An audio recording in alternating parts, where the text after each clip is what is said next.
ان کے دو بھائی جسم فروشی کا اڈا چلاتے ہیں. ان کی بھابھی انہیں بے ہوشی کے انجیکشنز لگاتی. تمہاری بھابھی اڈے چلاتی ہے اور یہاں کے پولیس والوں نے بھی بتایا تھا. آپ کی بھابھی آپ کو جسم فروشی بھی کرواتی رہی ہے اور نشے پر بھی لگاتی رہی ہے. کھانے میں کوئی نشہ ڈالتی تھی 81 کی گولیاں، ایک مری ہوئی مردہ عورت بن جاتی تھی میں. تو مجھے نہیں پتا کہ میرے ساتھ کون کون زیادتی کر رہا ہے. یہ دونوں بھائی بڑی بدماشی کرتے ہیں، مارتے ہیں آگے سے. آپ کے بھائی اپنی ہی ماں کے ساتھ بھی غلط کام کرتے تھے. وہ سائیں تھی. میرے فادر کو پہلے تو انہوں نے کون سی جیلی دوائیاں دی، بیمار کیا، تو انہیں اٹھا کر باہر لے گئے اور ان کا گلا دبایا، ان کی گردن ہی ٹوٹ گئی تھی. بسم اللہ الرحمن الرحیم. السلام علیکم. آپ دیکھ رہے ہیں ٹوڈے ڈیجیٹل اور میں ہوں عدنان ظفر. ناظرین، یہ ہیں شازیہ اور یہ 45 سال کے ہیں. ان کی انتہائی دردناک کہانی ہے. ان کے دو بھائی جسم فروشی کا اڈا چلاتے ہیں اور انہیں بھی جسم فروشی کرنے پر مجبور کرتے رہے ہیں. ان کی بھابھی انہیں بے ہوشی کے انجیکشنز لگاتی اور اس کے بعد ان سے زیادتی کرواتی رہی ہیں. یہ ایک کمپنی میں ایز اے مینیجر کی حیثیت سے کام کر رہی تھیں اور 1 لاکھ روپیہ ان کی سیلری تھی. ان کا 2 مرلے کا مکان تھا اور ان کی پھپھو وہ مکان لینا چاہتی تھیں. انہوں نے ایک ایسی لڑکی سے ان کے بھائی کی شادی کروائی جو کہ جسم فروشی کے اڈے چلاتی تھی. انہوں نے ان کو مجبور کیا کہ تم بھی جسم فروشی کرو. ان کے انکار پر انہیں بے ہوشی کے انجیکشن لگائے اور آپ ان کا جسم دیکھ سکتے ہیں پوری طرح سے جلا ہوا ہے. 15 دن کے بعد جب انہیں ہوش آیا تو ان کو پتہ لگا کہ ان کو کئی بار جلایا گیا ہے. ان کی کہانی کیا ہے انہی سے جانتے ہیں. اچھا، جب آپ کے بھائیوں نے آپ کو پتہ چلا کہ وہ جسم فروشی کے اڈے چلا رہے ہیں تو آپ نے کوئی لیگل ایکشن نہیں لیا ان کے خلاف؟ میں گئی ہوں تھانے میں. تھانے والوں نے کہا تم جھوٹ بولتی ہو، ان کے بچے ہیں، انہیں چھوڑ دو، معاف کر دو. تو پھر میں نے عدالتوں کے سہارا لیا. تو عدالتوں میں ان کو بلایا گیا اور پھپھا میرے وکیل ہیں، ایڈوکیٹ. وہ عدالت میں میرے خلاف بحث کرتے ہیں تو مجھے بلاک کرا دیتے ہیں. پہلے مجھے 6 سال جائیداد سے ہی آگ کر دیا ان لوگوں نے. میرا آئی ڈی کارڈ نہیں بنا. میں گھر لیتی تھی اپنے نام پہ، کمرہ تو نہیں ملتا تھا. وہ بڑی مشکل سے اس بھائی نے تھوڑا سپورٹ کیا مجھے. آپ کو کب پتہ چلا کہ آپ کی بھابھی جسم فروشی کے ان کاموں میں ملوث ہے؟ مجھے محلے کے کچھ لوگوں نے بتایا تھا کہ تمہاری بھابھی اڈے چلاتی ہے، اور یہاں کے پولیس والوں نے بھی بتایا تھا. چھوٹے بھائی نے مجھے کافی کچھ بتایا کہ یہ بڑی مشہور عورت ہے اور اس کے ساتھ تعلق نہیں رکھنا. تو آپ کے بھائی کو نہیں پتہ چلا جب ان کو پتہ لگا کہ میری بیوی جسم فروشی کے اڈے چلاتی ہے؟ وہ مارتا تھا، خرم بھائی مارتا تھا اپنی بیوی کو. تو ادھر سے ماموں آ جاتے تھے گن لے کے کہ میں گولی مار دوں گا، اور پھینٹی لگاتے تھے میرے بھائی کو کہ مصباح کو کوئی کچھ نہیں کہے گا اور اس گھر سے کوئی نہیں نکالے گا، وہ اس گھر کی مالک ہے. تو آپ کو کتنی دفعہ انہوں نے یہ بے ہوشی کے انجیکشن لگوائے اور زیادتی کروائی آپ کے ساتھ؟ یہ تو مجھے ایک اللہ والے نے کہا کہ تمہارے جسم پہ کچھ نشان ہیں اور تم بچ کے رہو ان سے. پھر میرے کزن نے مجھے بولا کہ تم سوتے ہوئے دھیان سے سویا کرو. مجھے اشارے مل رہے تھے تو مجھے سمجھ نہیں آ رہی تھی کہ کیا کہتے ہیں یہ لوگ. مطلب آپ کو پتہ ہی نہیں تھا جب وہ بے ہوش ہو آپ کے ساتھ زیادتی ہوتی تھی، آپ کو پتہ ہی نہیں رہا؟ کتنے عرصے تک آپ کے ساتھ یہ معاملہ ہوتا رہا؟ کافی سال یہ کرتے رہے جب تک میں اس گھر میں تھی. تو میں نے جب سٹیپ لیا ہے کورٹ کا 2011 میں، تب سے میں ادھر بھاگتی ہوں ادھر بھاگتی ہوں. لبرٹی میں فٹ پاتھ پہ 2 سال رہی ہوں، بھیک مانگتی رہی ہوں. پھر 6 مہینے میو ہاسپٹل رہی ہوں، 2-3 مہینے بیبیاں بھاگ رہی ہوں، داتا صاحب رہی ہوں 2.5-3 مہینے. وہاں سے بھی نکلواتے تھے، ادھر سے بھی. آپ کو انہوں نے جلایا کب؟ یہ سارا آپ کی تو بہت جسم کی بری حالت ہے. ناظرین، یہ آپ ان کی حالت دیکھیں، اور اس کے باوجود بھی وہ مجبور کرتے ہیں کہ تم جسم فروشی کرو. کب انہوں نے یہ آپ کو آگ لگائی تھی؟ پہلی دفعہ تو انہوں نے 12 مئی 2012 میں تو مجھے نشہ دیتے تھے کھانے میں اور کہتے تھے یہ نشہ کرتی ہے. تو میں کوئی نشہ کرتی نہیں تھی، تو میں کہتی تھی میں نشہ نہیں کرتی. تو یہ کہتے تھے جھوٹ بولتی ہے. تو مطلب جو یہ میرے ساتھ کرتے تھے عدالت میں جا کے پہلے ہی وہ سکرپٹ لکھا ہوتا تھا، جو مجھے بولنا چاہیے وہ یہ بولتے تھے.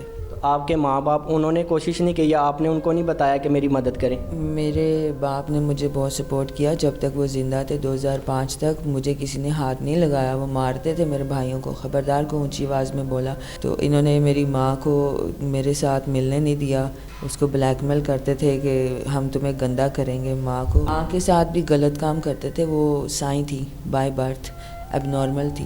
اللہ اکبر. مطلب آپ کی ماں اب نارمل تھیں اور آپ کے بھائی اپنی ہی ماں کے ساتھ زنا کرتے تھے؟ میرے ابو کو یہ پتہ چلا کہ یہ ماں اور بہن کے ساتھ دونوں بھائی غلط کام کرتے ہیں، تو انہوں نے ان دونوں کو جائیداد سے آگ کر دیا تھا وصیت میں. تو انہوں نے نئی وصیت تیار کرائی ہے. پھپھو ان پھوپھو کے ہسبینڈ ایڈوکیٹ چودھری انیس الرحمان سے. تو وہ نئی وصیت تیار کر کے ان کے حصے جو بنتے تھے انہوں نے ان کو بھی حصے دیے بیچ میں. تو 19 لاکھ روپیہ یہ کھا گئے ہیں. باقی جو 8 لاکھ ہے 8-9 لاکھ وہ بھی کھانا چاہتے ہیں. تو چھوٹے کو ادھر دبئی بھیج کے پھنسا دیا, وہ میری مدد کرتا تھا. مطلب جو چھوٹا بھائی آپ کا تھا وہ بالکل ٹھیک تھا, نیک انسان تھا, اور وہ باہر کے ملک جب اپنی روزی کمانے کے لیے گیا تو وہاں پہ ان کو پھنسوا دیا اس کو لڑکیاں چلانے میں لگا دیا انہوں نے مار مار کے. کبھی اس کی ٹانگ توڑ دی, کبھی بازو توڑ دی. اسے بولا بہن کو نہیں بتانا, پھر بھی وہ مجھے اشارتاً بتاتا تھا تھوڑا, تو میں عدالتوں میں بتاتی تھی. تو اسی کو ساتھ لے جا کے اپنی گواہی دے کے نا تو مجھے ڈیفالٹر کر دیتے تھے.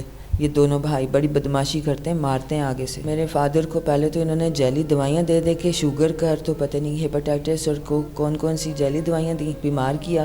پھر وہ کمزور اتنے ہو گئے کہ انہیں بے ہوشی کا انجیکشن دے گے کہ شوگر کا انجیکشن ہے, تو انہیں اٹھا کر باہر لے گئے اور ان کا گلا دبایا, ان کی گردن ہی ٹوٹ گئی تھی. مطلب آپ کے جو بھائی ہیں انہوں نے اپنے والد کو پہلے تو انجیکشن دیتے رہے ہیں شوگر کے اور دوسرے, اور بعد میں ان کا گلا دبا کے انہیں مار دیا.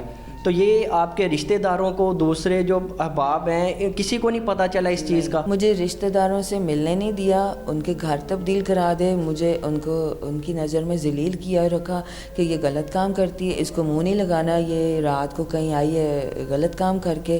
تو صبح فون پہ بھائی بتا رہا ہے, کاشف بھائی اور خرم بھائی بھی گھروں میں جا کے رشتہ داروں کو بتا رہا ہے کہ وہ بہت غلط کام کرتی ہے. اچھا, مطلب مین جو مجرم ہے آپ کی بھابھی, وہ اور آپ کے جو بھائی ہیں وہ معاشرے کی نظر میں ایک نیک پارسا بنے رہے ہیں, اور آپ جو ایک ٹھیک عورت تھیں آپ کو بدنام کر دیا کہ یہ جسم فروشی کرتی ہے اور اس کاموں میں ملوث ہے. ہاں جی, میرے پہ سارا مدعا ڈال کے مجھے ہی گندہ کر دیتے تھے. اور کہتے پولیس جو پکڑتی تھی تو کہتے تھے ہمارے بچے ہیں, اس کا تو کوئی بھی نہیں ہے, تو ہمیں چھوڑ دو. تو پولیس صرف ان کے بچوں کی وجہ سے ان کو چھوڑتی آئی ہے.